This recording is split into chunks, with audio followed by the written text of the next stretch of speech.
Hi, my name is Nikbakht. I'm a former student at the University of Tennessee at Knoxville. I graduated in May 2019. I studied studio art and theater, and in 2017, I had the immense privilege of playing Molly in Peter and the Starcatcher at the Clarence Brown Theater. Before we begin, I would like to acknowledge that I am speaking to you from Knoxville, Tennessee, which is the native land of the Yuchi and Muskogee Creek people, as well as the Cherokee Nation. I would also like to acknowledge the indigenous stewards of this land, both past and present.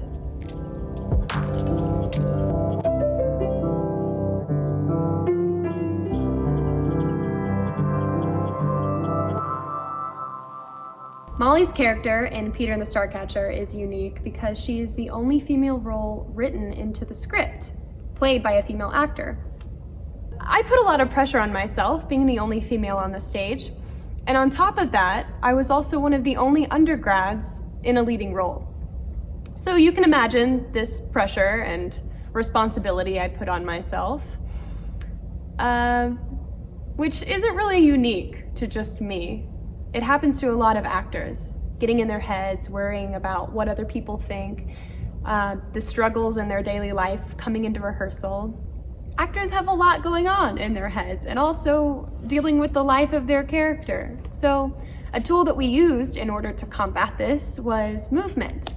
Casey Sams helped us a lot with this. We would come in and work with our bodies in order to get out of our heads and get rid of this self-doubt and all of our daily life, so that we could come do the things that we needed to play and to work like a child does in their body, like crawling around on the bottom of a ship, flying a magic cat, and falling overboard. And that's all fun. It's fun to run around and roll around on the ground flying a cat, but this was really used so that we would be able to get out of our heads and work as actors.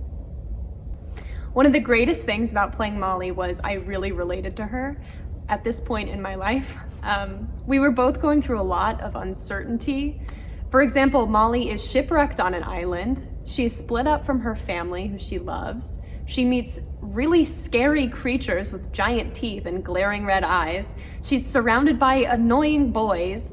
She falls in love with one of them, and then she realizes that she can't live in this fantasy world that she's been experiencing all this time. And she has to move through this fear in order to get to this point in her life that's waiting for her, her future. So at this time in my life as an undergraduate actor, I was really relating to her. One of the challenges of Peter and the Starcatcher is that it's an origin story. So the audience comes into the theater with a preconceived notion of what the story is. And on top of all of this, Molly isn't even in the original story. So the cast and I had to really rely on the designers to create this world so that we could reintroduce this story to the audience, so that we could meet in the middle and all be in the same story. One of the ways that we did this was we relied on the designers to create Tinkerbell.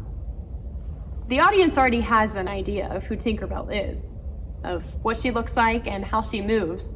So the designers created this handheld light that the actors controlled on stage so that we could all give her her own unique stage presence. This is just one of the many ways that the props and set and costume designers helped us create this world. I am so grateful for the Clarence Brown and the opportunities it gave me as an undergraduate actor.